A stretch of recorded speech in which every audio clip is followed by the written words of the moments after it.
champ is here. I must be the greatest. The champ is here. I'm going to continue to stand with the people. The champ is here. I will not lose. I'm a bad man. I shook up the world. Yes, welcome. You could have been anywhere in the world, but you are here with we. My name is EJ, and I got my man, MH. Yes, he is the DB of the show, and we are Black in Sports, giving a voice to the culture that won't shut up and dribble. Here, interviewing the best professionals in the game and in the boardroom. Hey, man, we're laughing at it all, covering it all while providing a platform to be heard. So you all know what we do about this time. We got to welcome in our guest, all right? So our guest, he personifies dedication and perseverance, okay? You know, just a little college MVP with a 12-year pro career, right? So that's, you know, overseas and in the league. So he's going to definitely tell us about that journey. Emmy award winner. So yeah, he's got one of those statues somewhere in the house in the crib right now. So we'll hopefully hear a little bit about that. You know, as the voice of the Indiana Pacers, he's been a coach and he still coaches, right? So on the field, off the field, coaching in many lanes. But currently, he is the lead financial advisor. So please take the time and clap it up for our guest, Eddie Gill the third. Yes, sir. So Eddie, man, how we start the show, man, we get right into it, man. We don't hold no bars, man. So let's just jump into it. We like to start with a shoot your shot moment, okay? So with the shoot your shot moment, you can do it any time period in life. It could have been how Mrs. Gill became Mrs. Gill, or it could have been, you know, you doing somebody dirty on the court, but just a life lesson, man. So a time where you shot your shot. It could have been a win, it could have been a loss, man, but or a lesson. But shoot your shot moment, man. Give it to us. Yeah, man. Shoot your shot moment just off the top would probably be North Carolina NCAA tournament 1999. Let's go. That was something where you know, M said lose yourself in the moment. So that's what I did. That's what our team did. And you know, it was a time when we definitely was like, hey, we're just gonna shoot our shot and see where it lands. And we came out victorious. So that's a big time moment from a basketball perspective for sure. Right on. Eddie, where'd your love for sports start? Man, as a kid, my father put a basketball in my hands at an early age. I fell in love with it, and you know, you couldn't get me off the court. To be quite honest with you, you know, it was back in the day, as you guys may know, where the playground raised a lot of us, and it definitely raised me in terms of me and being able to hone in my not only just my skill set but just competitive nature. You know, playing with older guys, that kind of thing. And I just absolutely fell in love with the game. And it's been good to me ever since. Love it. I love it. So born, all right, in New Jersey, right? So, but people really recognize you from Denver. So that's where I'm going to I'm just going to let it go from there, right? So, because we're going to follow up with some questions, but yeah, so born in Jersey and then ball playing kind of growing up in Denver, man. How was that kind of coming up? Yeah, it was a stark contrast, you know, from East Coast to West Coast to some degree. And, you know, the cultures are different, lifestyles a little bit different in terms of, you know, things that you do from day to day. Basketball is prevalent in both places. But I'd say New Jersey summertime is where I really locked in on the game in terms of that's where I played at the playground all the time, right? I did a little bit in Denver, but I would always go back to Jersey in the summer to stay with my grandparents. But Denver's a low-key city in terms of putting talent out that a lot of people don't know about. So, you know, coming up in high school, there was definitely guys that was going to play Division I basketball. Pro basketball isn't for everybody, but it was a couple guys that was able to get out and get that done as well. So it's definitely a city that's under the radar in terms of putting out high-level talent. Yeah, I'm about to get my fandom out the way because EJ didn't mention Hall of Famer, and I know you are the local Hall of Famer, especially at Overland High School. I went to Overland. I know LeVar, like that's my man's. Like we play little league football together. I remember you back in the day, and this is gonna sound weird, but my older brother Ben Hayes, and then real close family was BK Brian Kelly. Yeah. So I remember you because I mean they were football players, but they was always like, hey, you know when somebody's name is just Eddie Gill, like it wasn't like just Eddie, like no, Eddie Gill can hoop. Like you were a little younger than them, but they was like, no, this dude, he's for real, he nice, he can hoop. So I always kind of knew who you were and kind of followed your career. And then when EJ was like, yeah, Eddie Gill coming, I'm like, the Eddie Gill, or like there's only one Eddie Gill I know. It's the only one I know, right? Bro, that is so crazy. Yeah, Yeah, man. yeah. BK Yeah. and BK. I remember Ben Hayes. They was like one or 2 years older than me, and they was getting it done. BK went to USC and did his thing. Yep, for sure. Yep. Yeah. Yep. Yeah. So yeah, and really Overland is a football school. Correct. You know what I mean? But yeah, that is so crazy. The fact that you know my brother. Yeah, crazy. no, LeVar's my guy. I was telling EJ before we got on, we played with it's called the AYFL Raiders, our first I thought we were playing the Raiders, yeah, tackle football team. And it was me, LeVar, and this other kid named Billy Brown. Was only 3 black kids on the whole team. But no, we got loose, man. But talk about Overland basketball a little bit. I know everybody knows Chauncey Billups from that era, but obviously you held your own there too. Just kind of talk about the high school scene and then obviously moving into college. Yeah, man. Overland, like you said, is a football school. They was always in the Final Four, trying to get to the state championship game. You referenced Brian Kelly, was is a Hall of Famer in his own right at Overland, did his thing. But it was a ton of football guys, and but from a basketball perspective, it was something that obviously that I loved, and I wanted to try to put on for the Trailblazers as much as I could. My senior year, we ended up losing the East. JB Bickerstaff was on that team, who's now coaching in the league with the Cleveland Cavaliers, doing this thing there. But our whole league had some good players. Michael Ruffin played at Creek. He went on to play in the league a little bit. He's now coaching in the league. Carlos Daniels was also in our league. He was a guy. He went to I want to say he was at Fairview. He went on to play ball at Washington State. So that conference was solid in terms of putting players out. And like I said, Denver is an underrated city in terms of putting some talent out. And JB's team, they had a few guys go play ball in college. So, but Overland, we was always under the radar basketball wise. But it was my goal and our team's goal, obviously, to always try to show our respect to the opponent, but also earn our respect. So that's the way we approach the game. And you were the second class of the Hall of Fame that they started, Athletic Hall of Fame that they started at Overland. I think you were class 2. I was either the first or second when they first started doing it. I can't remember. I think you're right. It's probably been 6 or 7 years now. Yeah. Did you go back down for the induction? How did that process work? How'd that go? I did go. Yeah, it was good. They did a really nice job. Coach Lowe, who was my coach, Orlandis Lowe. Yeah, Orlandis Lowe. Yeah, he was my coach, so he was there. It was great to see him. Was able to get the family to go with me and that kind of thing. So it was cool. It was really cool. And they did, like I said, they did a nice job. It's nice for them to be able to go back and be able to pay respects to men and women who walked those hallways and did their thing, whether in their respective sports. So I think it's long overdue. For sure. And not saying long overdue for them to induct me. That's not what I'm talking about. Just the simple fact that I mean that too. No. That sounded funny. No, they're still running that flex. Was Orlandis Lowe still running that when you was playing? Absolutely. Yeah. It didn't work as well with my squad senior year, but man, if you came in there and ran anything other than the flex, it was a problem. That's funny. So any other sports in high school? That was it, man. I played, and honestly, you referenced football. I played more football as a kid than I did basketball, and I think that really helped me in terms of my aggression, physical play, being able to compete. You're not going to survive out on the football field if you don't do those things.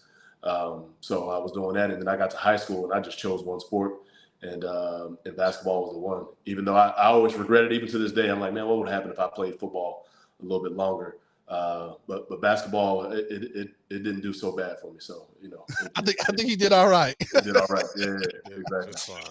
So and we definitely want to get into kind of like how you chose Weber State, but like I know there were some steps before that. So I'll let you handle that as you want. But like you really kind of your last 2 years with your what is it called? Eligibility kind of finished there, had some great runs, had a great coach that you followed from other places. But tell us, how did you ultimately choose to go there? Yeah, I went JUCO first. Coach Lowe took us up to a team camp while I was still in high school. After my junior year of high school, we went up to Utah State University, played in a team camp. And then I started getting recruited by a school called College of Eastern Utah out in Price, Utah, middle of nowhere, Utah. And I really developed a good relationship with the assistant coach there. His name is Juncy Cotton. I'm actually still talking to him to this day. I give him a lot of credit for basically showing me the way in terms of how to survive in JUCO basketball, because that's a different animal as itself, and then also what it takes to get to the next level. So I went there first, and then after my freshman year of college at CEU, College of Eastern Utah, my head coach at the time, Guy Beach, went to Weber State University, and I had an opportunity to either stay at CEU, and I had other schools, trying to get me out of there to go, to recruit, to go and play for them my sophomore year. Ultimately, ended up doing that. I went to Salt Lake Community College, but before that season started, I signed early with Weber State because my head coach, he immediately started recruiting me to come to Weber State. I signed early, had a great relationship with him. He was loyal to me, took care of me while I was a freshman. I really enjoyed the relationship that I started to build with the head coach there at that time. So I just signed early. My sophomore year, I ended up going on to be a JUCO All-American. Had I not signed early, I don't know that I would have went to Weber State. But having said that, I don't regret it for 1 second. I had a great experience, great teammates, great coaches, and again, it worked out okay. And so go ahead. Yeah, man. No, go ahead, EJ. So, so the accolades just kind of continue, right, man? You were starting to see that kind of growth and that shine, and really people, because that's the toughest thing, right? All of us on this journey in sports, and a lot of our listeners have gone through, like, okay, in high school, and, maybe not coming on to your senior year and then being late, or however that recruiting process, we all have different routes. So it's dope that, you went JUCO and you became, player of the year. And then, like I said, I know we're jumping to an end point, but it was definitely part of your shoot your shot moment. So I want to spend some time on it. Was the MVP went in the Big East tournament game, where you guys, was it the tournament Big game? Sky. You guys? Big Sky tournament. Yep. Well, the Big Sky tournament, where you guys knocked out North Carolina, man. So like that just had to be just big, man. Yeah. So being a mid-major and being in the Big Sky conference, you have to win your conference tournament to get to the NCAA tournament. Right. So we won our conference outright, but yet and still we hosted the tournament. And the guy who won conference MVP for the regular season, my teammate, Harold Arsenault, was a phenomenal player. He ended up getting hurt in going into the Big Sky tournament. So there was a lot more on my shoulders. So I kind of assumed more of a responsibility in the team, had a couple good games. We win the Big Sky tournament. I am the tournament MVP. And then the next step was going to the NCAA tournament. And, in that first round playing against North Carolina, it's 15 people in the world who thought we would beat them, and they were in our locker room. You know what I mean? But they were a 3 seed. We were 14, and we go on to win the game. So it was an unbelievable experience. The irony of it all is North Carolina was a childhood favorite team of mine, right? I love the Carolina Blue, right? MJ went to Carolina. And then, behind him, they just kept on, flooding the market with good players, good teams. Rasheed Wallace, Jerry Stackhouse, like they had incredible teams. And I just loved them growing up as a kid. And it was a surreal moment walking out on that floor to see them down on the other end warming up. But I kind of had a chip on my shoulder that whole time. Our team did. And, we were able to go out there and get a win. It's funny. I get why LeVar does his UNC stuff too, because I always get on him about. Duke is the correct color blue in North Carolina, but I understand now. I understand, big bro. I get it now. I get it. Yeah. I kind of impressed for this. I was watching a little bit, just some highlights of that game, and I remember it as a kid, but kind of watching it as in preps. You guys had a probably like a real versatile style, and a style that probably even fits in today's game when it comes to just breaking people down off the dribble, jump, kind of some one-on-one type of playing. You and Arsenal did a lot of that work. Were you guys like ahead of your time, like as far as how basketball was played back then versus how it's played now? Yeah, I'm taking all the credit for everything that you see in the NBA right now. Our team, our Weber State team in 1999 started all this. I don't know if we were ahead of our time, but we definitely caused some mismatch problems. And like I've referenced Harold Arsenault, he's an undersized 4-man. And when we played Carolina, for example, they had, 7 feet, 6'10". One of them had to guard him, and that was a problem. They didn't have the lateral quickness. They didn't have any of the agility that he has. They didn't have the athleticism. So he just torched them for 36 in that game. And he was already had a phenomenal season. So he was a mismatch problem for them the entire time. We did have some other big guys who could step out and knock down threes. And we had, just tough, hard-nosed guard play. So, put all that together, they had their hands full. Yeah, it looks like current player. So yeah, you can take credit for that. It looks like the current game. Go ahead and take credit for that. It'd be just between the three of us. And then there was another point guard, obviously, that was known for his defense, but I think that was obviously you. But Ed Cota is the one that you matched up with, and I know he was known for his defense. So when did you start taking pride in the defensive end of the court? Yeah, being every time I step out on the floor, I'm the smallest guy on the court. So I had to do something to separate myself and make a difference. And where's my advantage? And my advantage was my quickness, my build, my strength. And it was going to be on the defensive end first and foremost. And then, I feel like I had a pretty good IQ offensively and be able to make some plays, offensively as well. But in terms of setting myself apart, because even now, everybody is working on their offensive game. Everybody is good at offense in some capacity. It's the guys who can get it done on both ends who you really open your eyes up and like, man, that guy's getting it done on both ends. It's just, just separate yourself. And like I said, first and foremost, I'm 6 feet tall. So if I can't defend my position at a super high level, my rope is going to be pretty short. I'm not going to play for very long. And I figured that out pretty early on, and just use some of my quickness and IQ overall to my advantage. And I just embraced it, especially as I started to approach, professional basketball. I knew that was really going to be something that's going to keep me in the conversations of having a professional job. So real quick, take me behind the scenes. We all love March Madness for its upsets. So you win. Was it a Thursday or Friday that you won? And then Thursday. So now it's Friday. Everybody knows who Weber State is. Everybody, I don't know if it was Google back then, but somebody looking up where's Weber State? They didn't get it right. Where Weber State at? Yeah, where that at? So talk about after you win, how quickly life changes till you got to play again on Saturday or Sunday. What does that look like from the 14th seed perspective? Yeah. Again, we had super belief in ourselves, but yet having said that, once you actually do it, now your confidence goes to a whole nother level. But we had some veteran leadership on that team, some seniors and upperclassmen who really were able to right the ship in terms of, all right, hey, this isn't all we came here for. Let's go out and try to get another one. So we ended up playing Florida in the next game on that Saturday. So I'd say by the time we hit Saturday, we were pretty locked in. And probably by the time we hit Friday, with practice and film session and all that kind of stuff, we finally touched earth again, and ready to lock in on Florida. And man, we ended up losing a tough game to them in overtime. That was a team that had Mike Miller, Udonis Haslam, and really towards the end of regulation had them on the ropes too. But they hit a shot to put it in overtime, and then they ended up beating us by 5 or 6 or something in overtime.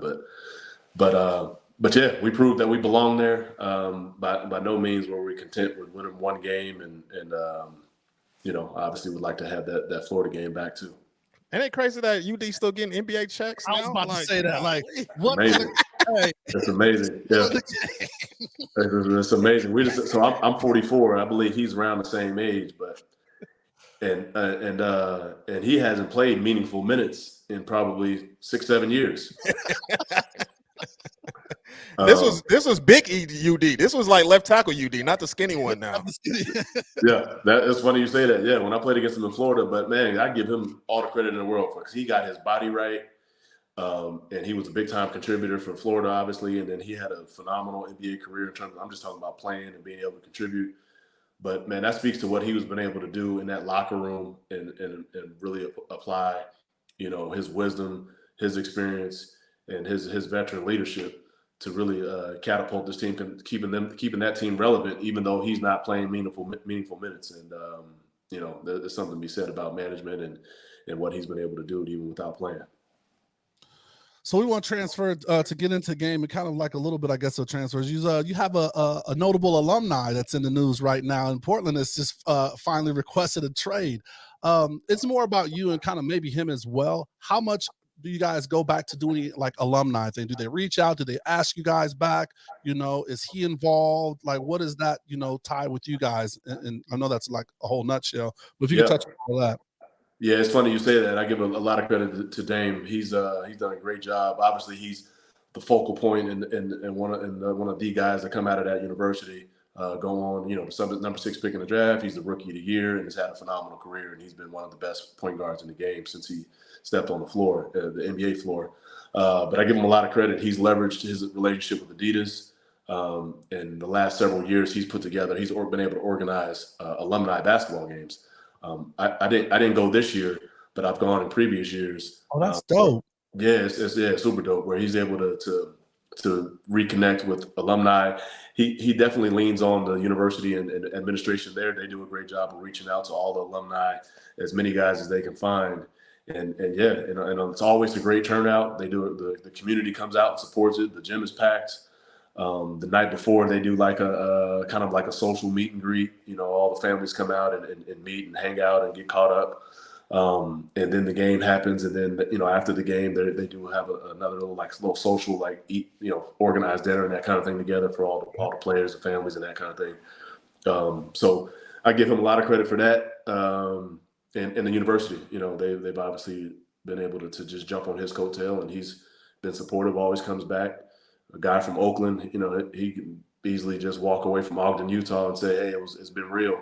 But he hasn't. He's always come back and he works out with the current players, and so give him a ton of credit for that. That's big. That's big. So all right, undrafted in 2000, right? Yep. But had a long storied career, man. So take us through the draft process. You're coming out of school. Kind of was rated to be drafted, right? Pre-workouts. Was looking good. The dream is being realized, all the hard work you put in, so tell us how, draft night comes and goes, man, how that goes, and then how you get selected to the first team. Yeah, man, it's quite the process. You talk about the whole draft process in a nutshell. Back then they had 3 pre-draft camps. One was Portsmouth, which was kind of like the under the radar, middle of the road guys just trying to earn their spot. I was initially invited to that and only invited to that. So they had that. Phoenix and Chicago was the big one. Phoenix was also a big one at the time. So I go to Portsmouth, make all tournament team. Now I get invited to Phoenix. Go to Phoenix, make all tournament team. Now I get invited to Chicago, to the big one. So I'm like, man, just continue to grind, just trying to get to the next step, do all that and work out for, 10 to 15 teams or something like that. Prior to the draft, they're saying middle of the first round to middle of the second round. Before any of this started, I wasn't on it. I was on the radar, but not necessarily in any mock drafts at all. I fell victim to watching those mock drafts and seeing my name on some of those boards. Like I said, middle of the first, middle of the second. I fall completely out of the draft altogether. And man, I cried like a baby that night. And then the next morning I get up and I'm like, well, I got to go prove it again. So, just grinded it out. Went and had a really good summer league with Phoenix Suns. I signed a partial guarantee with Orlando Magic, which basically means they gave me some money to come into camp. I had to make the opening day roster. I'm there for, literally a month and a half or so. And I get all the way up until opening night. If I make opening night roster, then I'm good for the season. They cut me the day before the day before opening night. So back to the nutshell, back to square one again. So that was kind of the ebbs and flows of leading up to the draft, preparing for the draft, and then how I get my first opportunity. I end up after that happened, I end up going, like, at that time. Now they've waited so long to waive me. All the other potential spots have been filled. There's no roster spots available. So I had a decision to make. I could go overseas at that time or potentially jump into a minor league and look to get called up. I went with the latter, ended up getting called up by the Nets. And ironically, where I'm born, that's where I played my first regular season NBA basketball game, is in New Jersey. So it was a blessing. So, yeah, it was cool. Like we said, man, that's perseverance for your ass, boy. Because when you get knocked out, it never stopped for 12 years. Right. There's more of that in between there. Was the G League? My fault. It was a G League established then, or how did that minor league process work? Yeah, that's a great question. So at that time, it kind of was introduced as the D League, the developmental league, Yeah, and then they changed it. Gatorade, I think, came in, but then it turned into the G. But about midway through my career, it was the D League. But prior to that, in terms of minor leagues, the CBA was the big one. The CBA was there. ABA had a league. There was another one called IBL. Matter of fact, they had a team in Vegas. I played on that team. Hey, you had some time in Vegas for the Silver Stars. Yeah, exactly. And that team folded. And it's an arena football team now or a hockey team. Oh, that Silver Stars logo just go with everybody. It's rotates down here, man. I forgot what we were, to be honest with you. No, we were the Bandits, actually. Oh, was it the Bandits? Okay. It was Las Vegas Bandits. Hey, Yeah. that's 1B. I'm sure the Bandits are Arena Football League team or something. That team deserved to fold after being named the Bandits. Oh shit! But I ended up getting called up by the New Jersey Nets that year. So that was that was my first meaningful regular season minutes in the NBA games with New Jersey Nets. So nice. It was cool to go back home.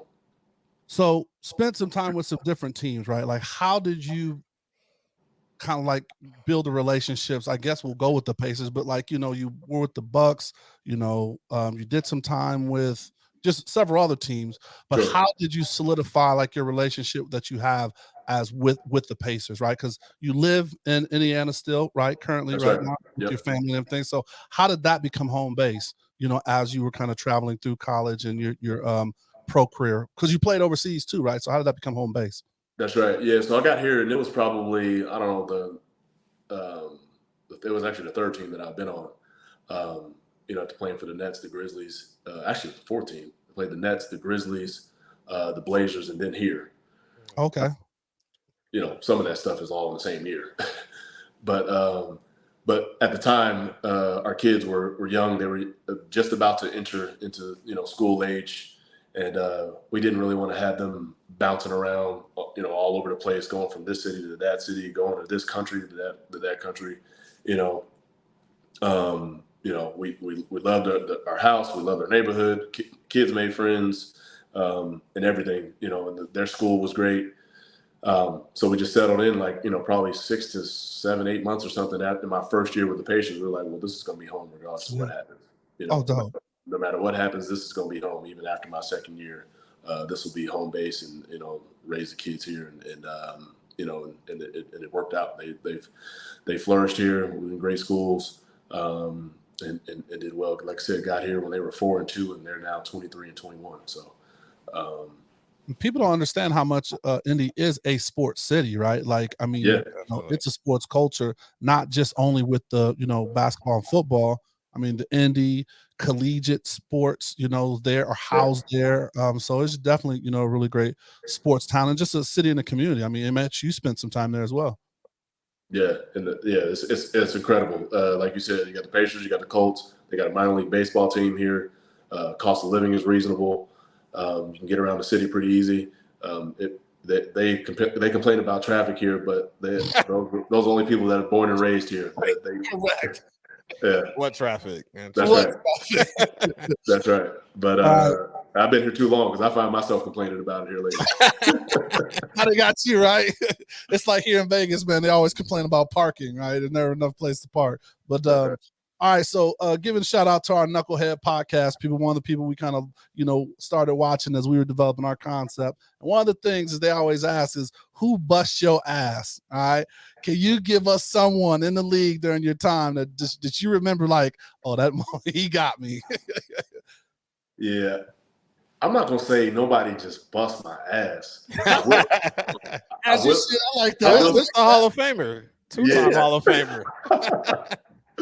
I'm gonna foul out the game before that happens. But I will say, and my kids, they still to this day, find moments to poke me about this. AI hit his first ever game winner on me. I think it was, matter of fact, I think we were in Philly. Yeah, it was in Philly because the crowd erupted. So he hit a game winner on me, and but he was a problem though. He was a major problem. He didn't get I think he gets some credit, but he needs probably to get a little bit more for what he's a guy who's responsible for a little bit of the evolution of the game and style of play and aggression and just playing with, ultra confidence and super talented. Eddie, I need your expertise on this, man. Here we Yeah, go. because This happened on our live show. I'm ready. I'm glad you brought it up because I was damn sure gonna bring the shit up. yeah, we had an interesting debate about James Harden and Allen Iverson. I don't know if it's blasphemy. I think James Harden, whatever you say Allen Iverson is, I say James Harden is now and better. That's what I would say. So, from your expertise perspective, and you played against AI, obviously. Yeah. What's the comparison? Do you think there's a comparison there? Can we give James Harden some love? What's the compare? Is there a comparison? James Harden. Now I'm gonna say. Now we asking who's the better player. Yeah. Okay. Let's make it just plain black and white. I'll preface it with this: James Harden, one of the best one-on-one players to play the game ever. Now, having said that, having said that, if you ask me, if we playing the game, if you got to pick one of these guys and both of them in their prime, give me AI. And I'm saying that because AI is going. Not only is he going to get it done offensively, I'm always thinking about the other end of the floor. Like James has zero interest in what's going on down there. That's all good. He got no interest in what's going on down there. Now I will say this though, he's super crafty, so he'll come up with like timely steals. He'll draw a charge here and there, but if it's just flat out, hey, I need you to go stop that guy, keep him in front of you. Nah, he's not doing that. Yeah, we got you and PJ Tucker to do that. You know what I mean? Like that's we got the other folks to do that. All right, so the 2000. I'm a James Harden fan. Low key. He gets disrespected when we talk about all time folks. We all go back to like, he don't do that in the playoffs. I'm like, hey, yo, this dude his numbers are crazy. Like, come on, let's not be disrespectful. He's ridiculous. Yeah, he's 100% like one of the best all time one-on-one scorers. Like, you can't do anything with him, especially Houston James Harden. Definitely Houston James Harden. I don't know about this Philly James Harden. He got that fat suit on again. He got to take it out. Anyway, so 04-05 Pacer season. I gotta touch on it. We know some incidents happened in the Palace of Auburn Hills. So if you could touch on that about the malice in the Palace, and then just that season. There's been so many stories. Steven Jackson swear y'all was going to win the championship that year. Just let's talk to me a little bit about that season and the behind the scenes of that. Yeah, man, it was a wild time.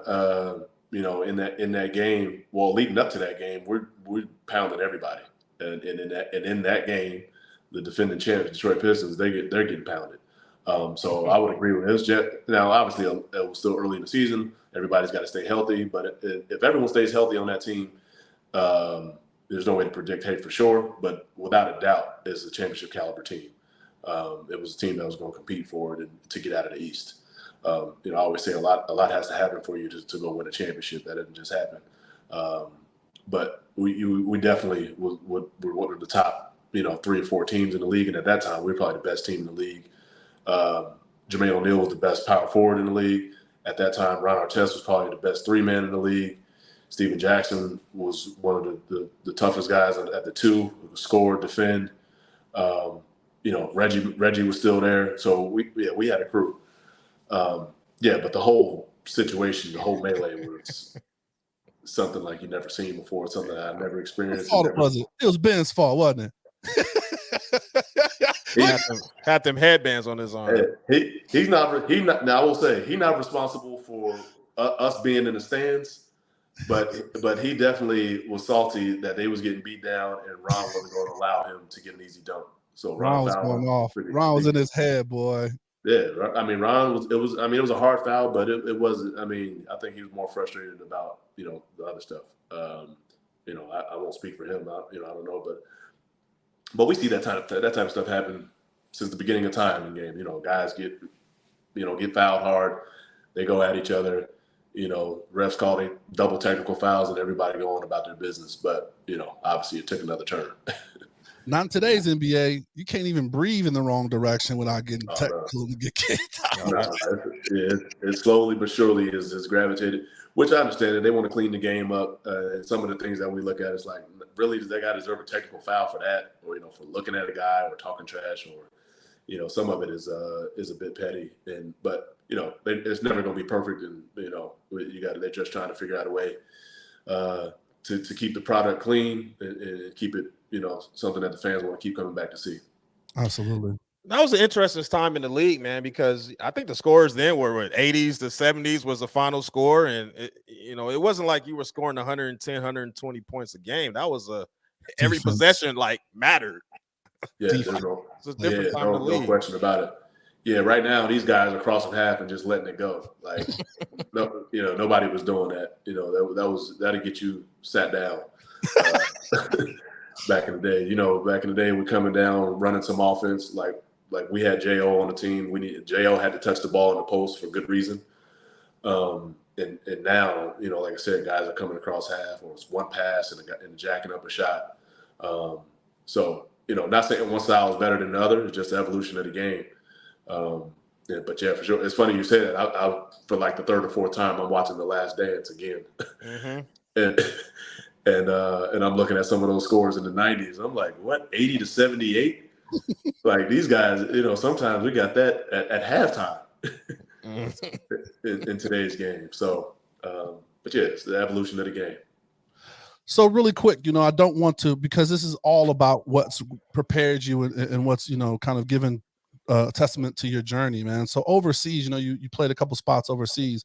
Is there one spot that was more memorable, or that you had the most fun, or that was like just the worst spot that you're like, oh, that was hell, right? Like, because I think you played in the Italian league. Did Russia? Yep. Russia maybe was one of them. Yep. But is there one that just really stood out for you and that you just enjoyed, or just said, heck no, I would never go back to that shit? Yeah, the best experience out of all of them, and probably the least amount of money that I made in all those different experiences, was the last season I played was in Australia.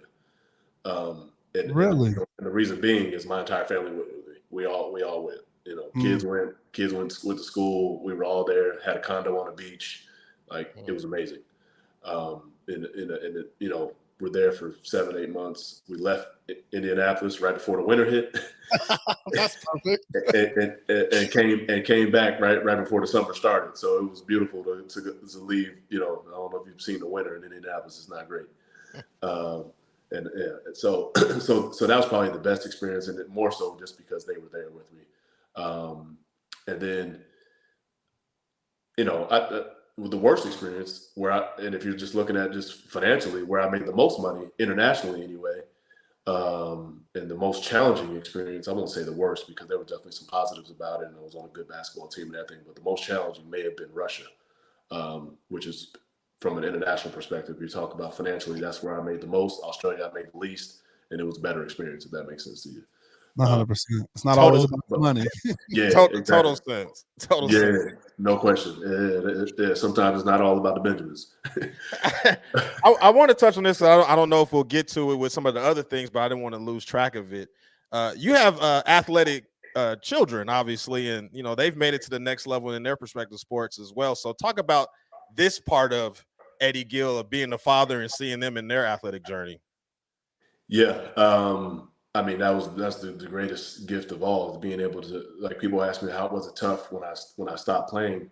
I missed the competition. I missed the camaraderie of a team and that kind of thing. But I was at a point where I was not going to miss any more of their anything, no matter what it was. So I, in my opinion, I stopped playing at a time where I feel like I had more in the tank. If I wanted to continue to go play, I could have done that. But I stopped, and athletically, yeah, they're both gifted. Their mother will tell you that she's responsible for all of it. But yeah, so they both were able to go on and earn scholarships, both academically and athletically.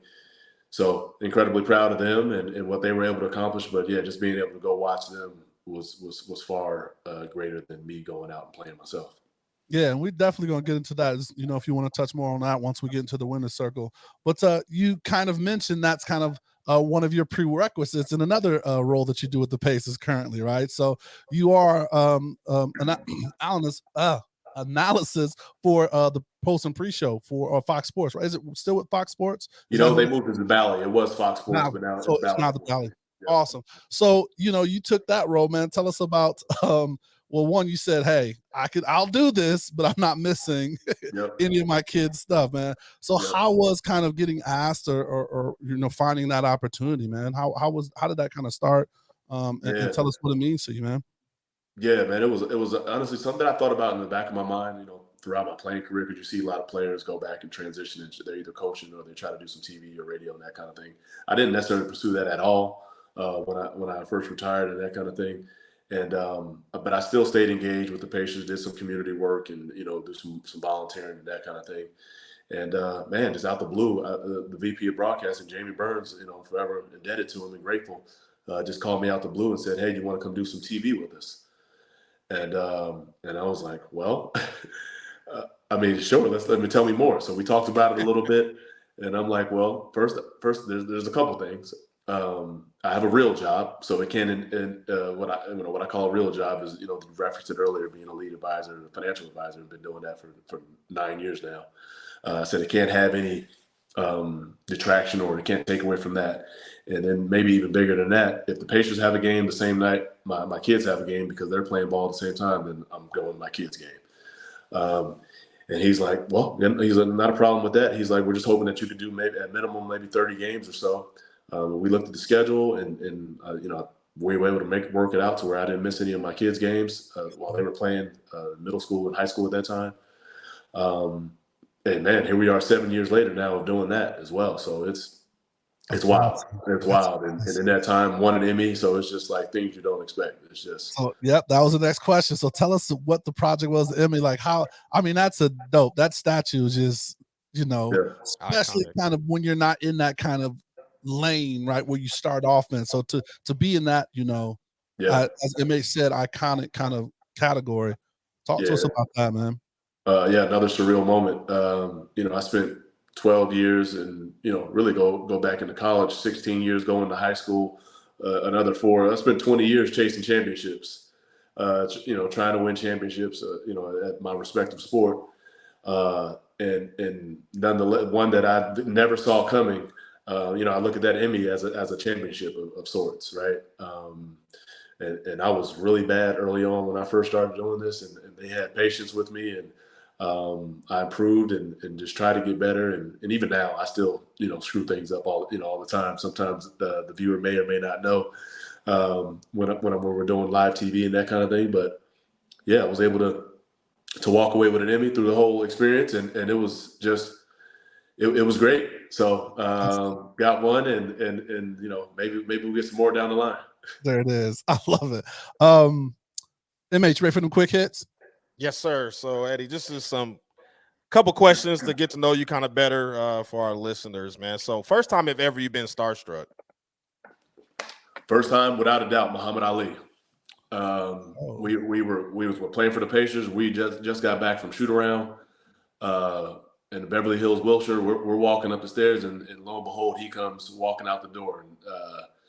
And I've been around him, so obviously that was probably the one. And I've been around some other quote unquote stars as well. Shout out to 5, or let's say 2 of your favorite teammates. 2 of my favorite teammates, man, probably I'm gonna go Brevin Knight, who's a cousin of mine at Memphis Grizzlies. At the time he was a vet. He's my older cousin. He was I got called up in part because he was hurt, and they ended up signing me for the rest of the year while he was hurt. So it was that was a really good experience.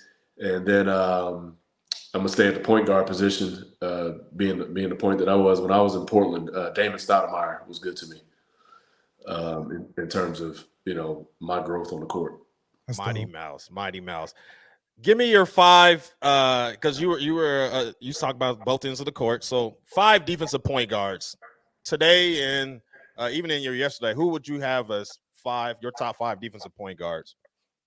Wow, that's gonna be tough to name 5. My memory is bad like that right on the spot. We'll make it 3. Give us 3. We'll give you 3. Yeah. I can tell you Drew Holiday for sure is probably at the top of that. Okay. Drew Holiday for sure. And defensive point guards. We can throw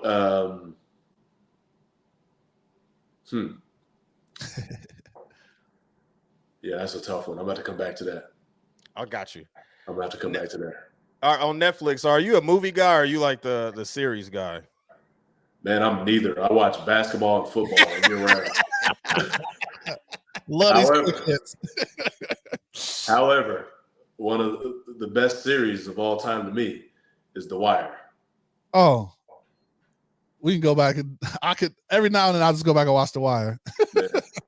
Keep it. Yeah. So if you're talking about just series, The Wire, and then I say that now again, basketball, football is primarily what I'm watching year round, and in the summertime I don't watch anything,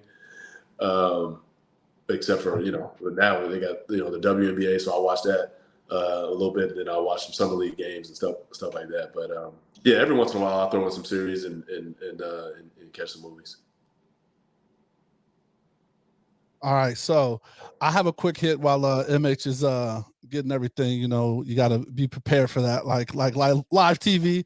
Really quick for you is you had a couple of different numbers. Was there any reasoning behind the numbers you had, right? Like, and I don't remember them. I'm sorry. I think like 4, 6, 8. Then you did 44. Like you doubled it up. Was there any reasoning for the different numbers you chose? Low man on the totem pole. So four is my preferred number. Four is a preferred number. Yeah. Anytime I get my hands on 4, that's it. Like these other numbers don't exist in my world, to be honest with you. I love it. 4 is a number. These other ones. Now, if I was getting called up, it's almost I got called up from wherever, or I signed late. And obviously, there's a roster in place sometimes, and the numbers are accounted for. Mm-hmm. I got to a couple places. 4 was retired, so I just, I'm like, whatever, give me anything. But I did like single-digit numbers if I could. But yeah, when I was in Milwaukee, 4. I can't remember who had 4 at the time. Somebody had already had it, and I'm like, well, give me 44. 44. yeah, exactly. So, but yeah, in real life, 4 is the only number that even matters to me. There it is. As a point guard, man, like a lot of people, this is a question we ask. We just so excited about so many other things. I don't know why we didn't get this question out, but who did you kind of mirror your game from, or like take different pieces of okay, like I want this on the defensive side, is coming up, and I want this as far as like my handling and things like that. Who would you say you mirrored like some of your game after? Yeah, as a kid, I loved Isaiah Thomas. Yo. Yeah, okay. I loved Isaiah Thomas. When you're talking about just straight point guard. By the time Magic was towards the end of his career, I was still super young when he was playing. Mm-hmm. But I recognize that he's probably the best point to play the position, if not one of them for sure. But in terms of somebody that I really was like, man, he's got it. I loved watching Isaiah Thomas play. That's dope. Yeah, any last ones, MH, for your quick hits? Yeah, my bad. Pop the trunk production here. Give me the best, because you played at Utah Park back in yes, sir. Aurora, right? Yes, sir. I know there were some. They took the hoops down, man. So does it compare to anything East Coast? Does Utah Park compare to anything East Coast? I never played pickup East Coast. No. First of all, it's catastrophic that they took those baskets down. Boy, they took the hoops down, man. That's so crazy. they got some tennis courts there, but they took. They playing tennis and pickleball over there now. Yeah, I'm playing pickleball and shit. That's some bull. Oh man, that's a shame. Does it compare at all? Because I know there were some decent runs. Yeah, look, I'm so distraught I can't even answer your question. but no, to answer your question, I'm partial to the East Coast and Jersey in terms of basketball and pickup runs for sure. I would say that it was another level there. And you had the New York City influence there, right there also. That whole tri-state area, when you talk about New York, Jersey, PA, all of that, I would say is another level. Yeah, I tried Denver. I tried. I tried. I had I to. still love them though. Love it. I still love them though. And they had one of the best point guards come out of that city too. Like Chauncey, put it down for Denver. So, much love to what he was able to do. There it is. All right.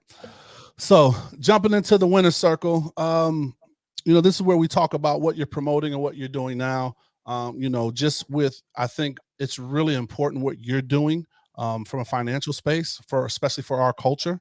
And then to put a double stamp on that for our culture and the sports culture, right? Like these are two places that really need that help. So like you kind of mentioned, I think you said 9 years, maybe 9+ years. You've been in the financial industry. And like I said, I think now, are you currently with Northwest Mutual right now? Or are you with another Correct. firm? Okay. So, Yeah. so tell us about like your day to day. And like, I love that you said your mission, is to help every client, kind of come with, strong financial advice, create a strong portfolio, but to ultimately just give them a plan and a roadmap. So, man, how did you kind of come, to wanting to get in that and give us like what your day to day is now?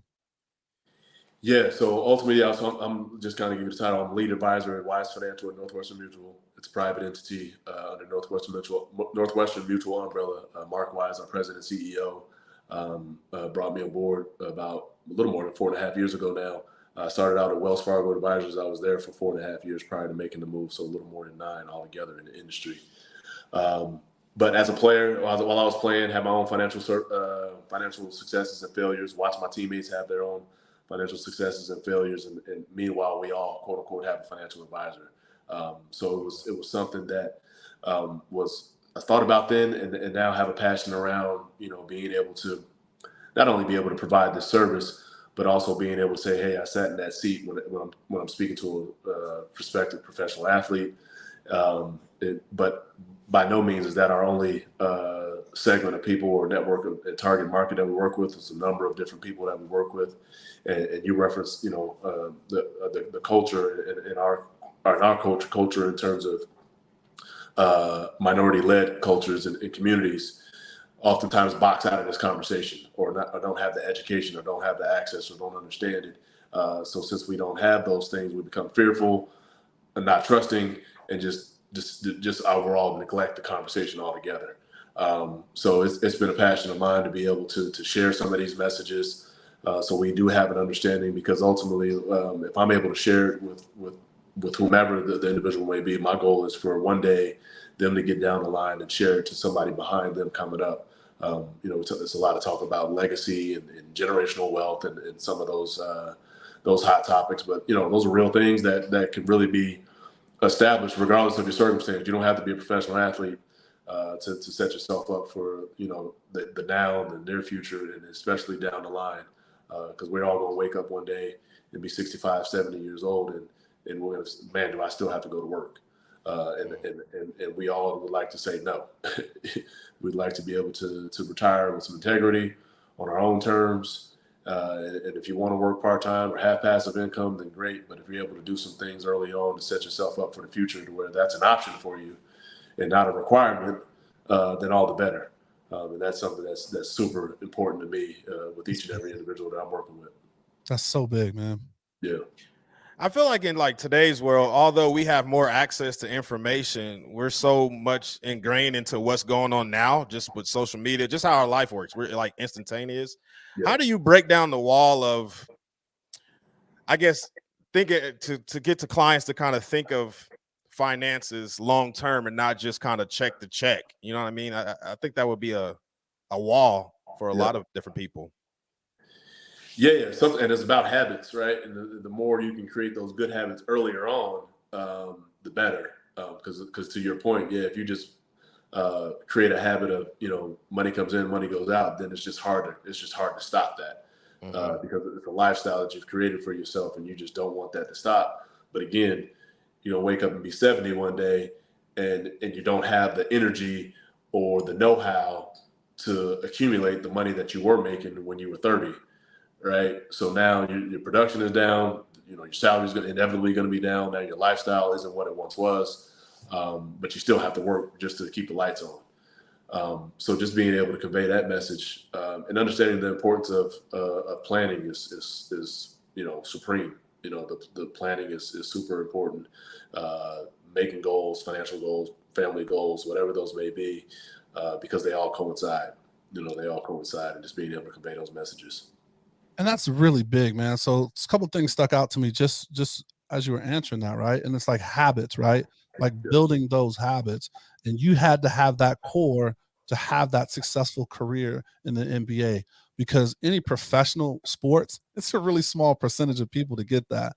And so if you didn't have those habits and determination to set those practices in place to build those foundations, a lot of those adversities or challenges, because you could look at, financial freedom or things as a goal, right, that has challenges, right? Because we only make a certain amount each paycheck, right? And you have to have those habits in place, and just kind of skill set for you to kind of have a successful game plan. So that's really dope. Yeah, no question.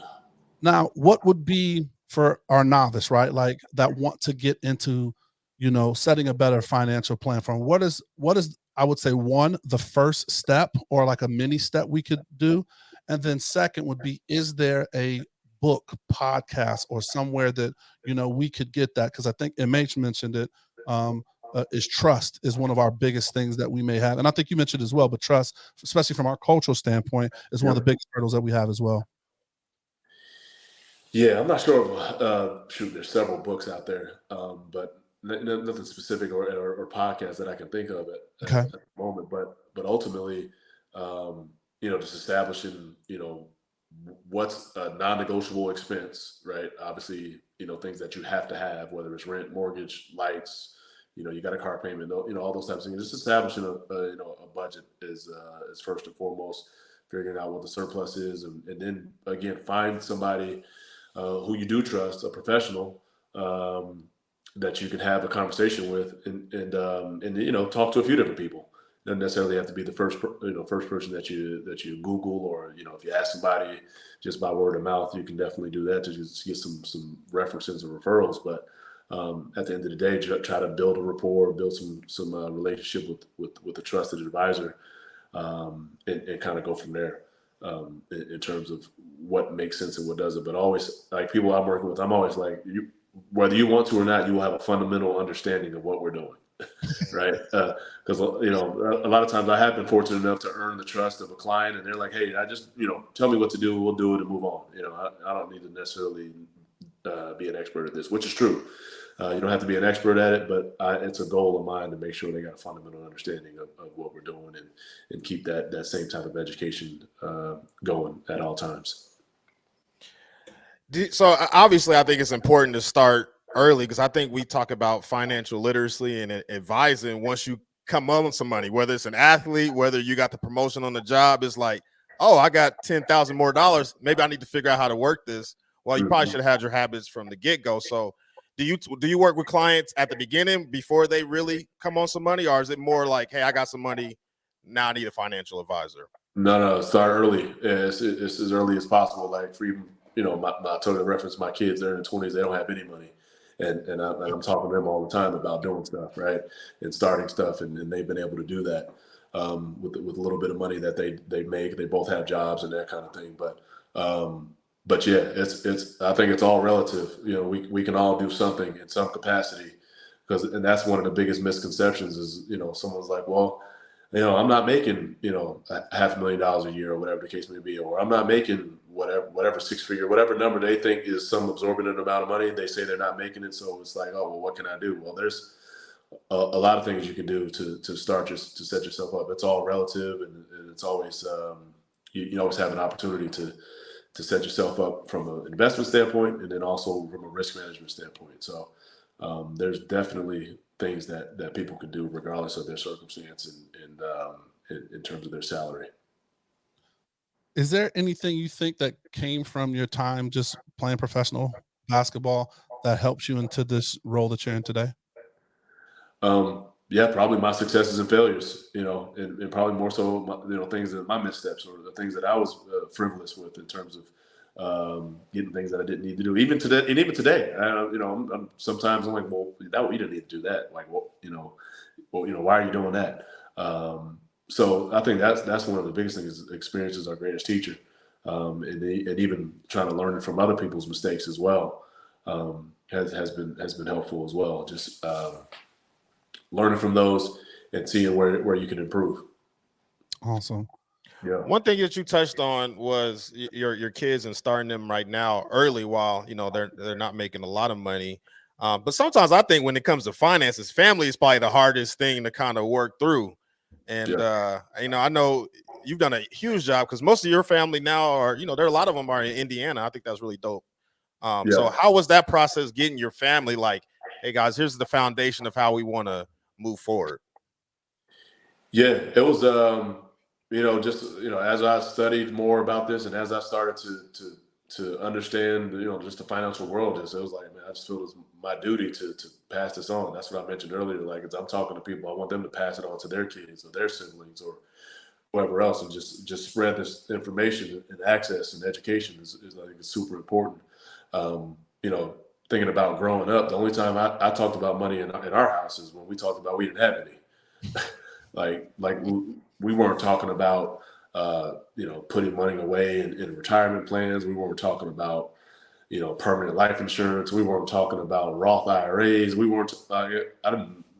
These are all foreign topics to me, which is fine. As long as we're able to open up and be able to grasp some of these concepts and see where it could be kind of interjected into our own personal lives. But in terms of my situation, it was super important to me once I was educated on what this world was about in terms of saving, budgeting, investing, protecting yourself. It was constant conversations with my kids about this, even when they were in their teens. And like I said, now they're in their early 20s, 23, 21, but and even still try to talk to them as much as possible so they're able to make wise decisions for themselves. And once they get down the line, they have a lot more disposable assets available to them. Like it. All right, so we're wrapping up here, man. We want to definitely thank you. So this is a part of the show we like to call the assist. So being a point guard, you know a little something about the assist there. This is where you would give like maybe a quote to your younger self, a message to the people, maybe even a financial quote, maybe lead these people, our guest off with the rule of 72, anything that you want to share. That's just kind of like a word of wisdom or a coaching gem. Oh man. I think one that applies to the financial services industry, but also I think applies to just life. So ROI, return on investment. What we're able to put into something that, is what ultimately we want to come out on the opposite end of even more. Right. So the work that we put into whatever our personal craft is, whatever the in terms of your finances, whatever investment that you initially make, what's that return on that investment? I think that's something that's super important, and being able to do that at a super high level. Again, whether it's the work that you put in, or also actual dollars that you're putting into something or any sort of investment. What does that look like? And the risk reward, being able to weigh that out. My grandmother told me a long time ago, if you want anything, you're gonna have to risk a little bit. You have to put some risk into it. So. I think that that's one of the biggest things for me is just that ROI and what that all entails. I like it. MH, you got some final thoughts for us, man? Nah, to the Eddie Gill, as my the big bros would say, man. We appreciate your time, man. You're one of those prime examples of you kind of never know who's watching you type of thing. And I was a classic little brother, so I remember your name growing up a lot. But to see you putting on for Overland and all the success you've had in professional, and then obviously shout out to LeVar. He's good people as well, man. It's dope, man. So I appreciate your time. That's love. That's love. I appreciate that. Absolutely. And while we continue with the shout outs, we want to give Rodney Arnett a shout out too. Thank you for him. If you need some tickets over there, some premium tickets, contact Rodney Arnett over there at the Pacers. He's doing big things. But are some notes. He hitting those notes. Hey, yeah, that's the secret talent. I was gonna put him on Front Street, but you need him to sing at your bar mitzvah, wedding, or whatever. He hitting them notes. National anthem, you know, he can put it E down. flat, I think. But Eddie, man, it's been a pleasure, man. Thank you so much for making time. And we know you're busy, man, with some of the stuff. We didn't even get to all of the stuff. I mean, you're still out there coaching. You know, you just the literally stuff, the stuff with your kids. Your kids are doing amazing things. But man, we just really want to take the time and say thank you. Anytime you got anything big news, however we can support on this podcast, we'd love to have you. Maybe you can get us on a live show since you agree with MH that Harden is better than Iverson. No, I didn't say that. No, I said he's better. I said he's good. No, you said better. I thought we heard better. No, I'm just joking with you, but man, please feel free to jump on a live show, man. And like I said, hey, listeners, I hope you enjoyed this show as much as we enjoyed this, man. This is kind of what we do, man. Just bringing you people that have, done amazing things and broke through. And just leading the light, man. So please, we drop a new show every Thursday. So subscribe on our YouTube because we know visual representation matters. And then also, man, we're everywhere you listen to podcasts. So, you know, even if you tell your Alexa, play Black in Sports, she'll do it for you. Other than that, man, please stay safe, practice gratitude, and know we're rooting for you. Screaming, all us blacks got is sports and entertainment until we even.